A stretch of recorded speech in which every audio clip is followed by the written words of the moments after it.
अच्छा, तो एआई की दुनिया में ये न्यूरल नेटवर्क शब्द सुनने में थोड़ा भारी लगता है ना? पर चिंता की कोई बात नहीं है। अगले कुछ ही मिनटों में हम सब मिलकर इस कॉम्प्लेक्स टॉपिक के पीछे के सारे राज खोल देंगे और इसे इतना आसान बना देंगे कि सब कुछ एकदम क्लियर हो जाएगा।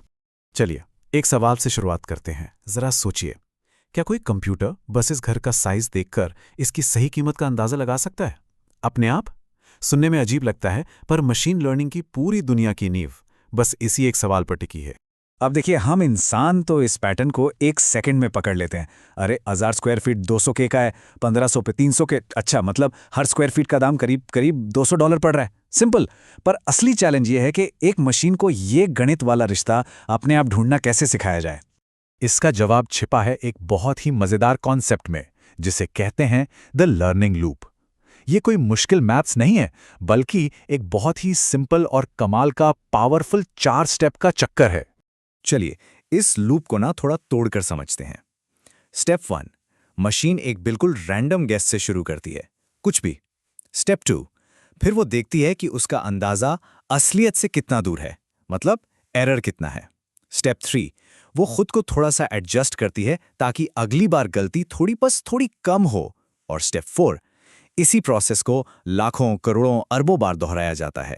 घर की कीमत का अंदाजा लगाने से लेकर बड़े बड़े एआई मॉडल्स तक सब कुछ बिल्कुल इसी तरह सीखता है। तो ठीक है, ये तो समझ आ गया कि मशीन बार बार कोशिश करके सीखती है। पर ये सीखना असल में होता कैसे है?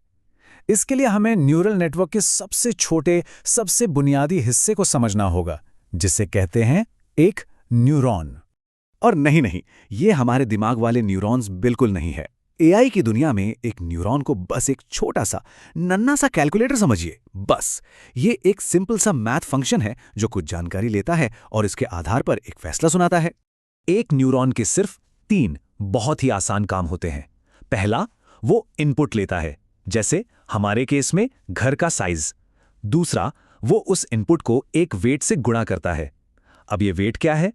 इससे एक तरह का इंपॉर्टेंस स्कोर समझ सकते हैं। मतलब घर की कीमत के लिए साइज कितना जरूरी है। बहुत जरूरी है तो उसका वेट ज्यादा होगा। और यही वो वेट्स हैं जिन्हें नेटवर्क बदल बदल कर सीख कर ज्यादा स्मार्ट बनता जाता है।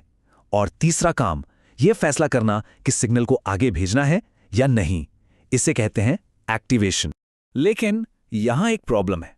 अगर हम इन छोटे छोटे कैलकुलेटर्स को बस एक के ऊपर एक रखते जाएं, तो वो सब मिलकर भी सिर्फ एक सीधी लाइन वाला हिसाब ही कर पाएंगे।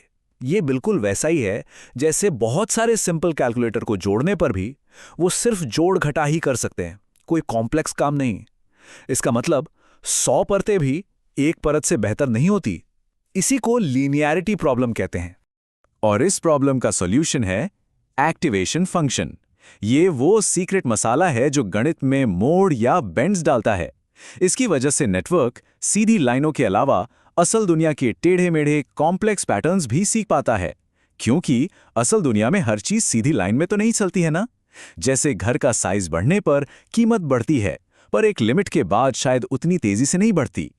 एक्टिवेशन फंक्शन बस इसी तरह के मोड़ को समझने में मदद करता है। तो अब नेटवर्क को यह कैसे पता चलता है कि वो कितना गलत है, और सबसे जरूरी, वो अपनी गलतियों को सुधारता कैसे है? यहीं पर एंट्री होती है लॉस फंक्शन की। इसे एक गेम के स्कोर की तरह समझिए, जो नेटवर्क को बताता है तुम्हारा अंदाजा इतना गलत था। और लक्ष्य बिल्कुल सीधा है, इस लॉस स्कोर को जितना हो सके 0 के करीब लाना। जैसे किसी गेम में कम स्कोर बेहतर होता है, बिल्कुल वैसे ही।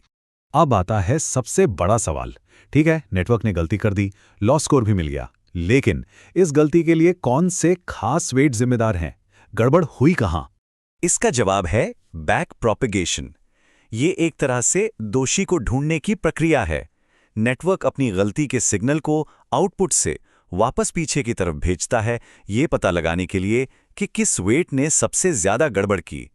इसे ऐसे समझ सकते हैं जैसे कोई सीईओ कंपनी में हुई एक बड़ी गलती का पता लगाने के लिए मैनेजर से होते हुए उस एक कर्मचारी तक पहुंचता है जिसकी वजह से असल में गलती हुई थी। चलिए, अब इस पहेली के आखिरी और सबसे जरूरी हिस्से को समझते हैं कि नेटवर्क लगातार बेहतर होने के लिए आखिर कौन सी स्ट्रैटेजी अपनाता है। इस स्ट्रैटेजी को समझने के लिए एक बहुत ही बेहतरीन एनालॉजी है, कल्पना कीजिए कि आंखों पर पट्टी बंदी है और हम एक पहाड़ी इलाके में कहीं खड़े हैं। हमारा लक्ष्य क्या है? सबसे निचली घाटी तक पहुंचना, यानी उस जगह पर जहां सबसे कम एरर हो। इसी स्ट्रैटेजी को कहते हैं ग्रेडियंट डिसेंट। हम अपने पैरों से नीचे की ढलान को महसूस करते हैं और बस उस दिशा में एक कदम बढ़ा देते हैं जहां ढलान सबसे ज्यादा नीचे की ओर हो। हर कदम के साथ हम घाटी के यानी सबसे कम एरर के और भी करीब आते जाते हैं। लेकिन ये कदम कितना बड़ा होना चाहिए? इसी को कहते हैं लर्निंग रेट। अगर कदम बहुत छोटे छोटे हों तो घाटी तक पहुंचने में सदियां लग जाएंगी, और अगर कदम बहुत बड़े हों तो हो सकता है कि हम घाटी को पार करके दूसरी तरफ ही पहुंच जाएं। इसलिए एक एकदम सही लर्निंग रेट चुनना बहुत बहुत जरूरी होता है। तो बस यही है न्यूरल नेटवर्क्स के वो कॉन्सेप्ट्स जो सुनने में इतने मुश्किल लगते थे। अगर इसे संक्षेप में देखें तो ये सिंपल न्यूरॉन्स की परतें हैं जो एक लूप में सीखते हैं। गेस करो, गलती जांचो, सुधारो और दोहराओ। लॉस बताता है कि गलती कितनी बड़ी है, बैक प्रोपेगेशन उस गलती के जिम्मेदार को ढूंढता है और ग्रेडियंट डिसेंट उसे सुधारने का तरीका बताता है। और यही सिंपल सा प्रोसेस फोन के फेज अनलॉक से लेकर GPT-4 जैसे विशाल मॉडल्स तक हर चीज को पावर देता है। तो अब जब ये सारे बुनियादी बिल्डिंग ब्लॉक्स समझ आ गए हैं तो सवाल यह है कि इनसे अगला कमाल क्या हो सकता है? शायद ट्रांसफॉर्मर्स, जो आज की AI की दुनिया पर राज कर रहे हैं। क्योंकि जब नींव इतनी सरल और मजबूत हो तो संभावनाएं वाकई में अनंत होती हैं।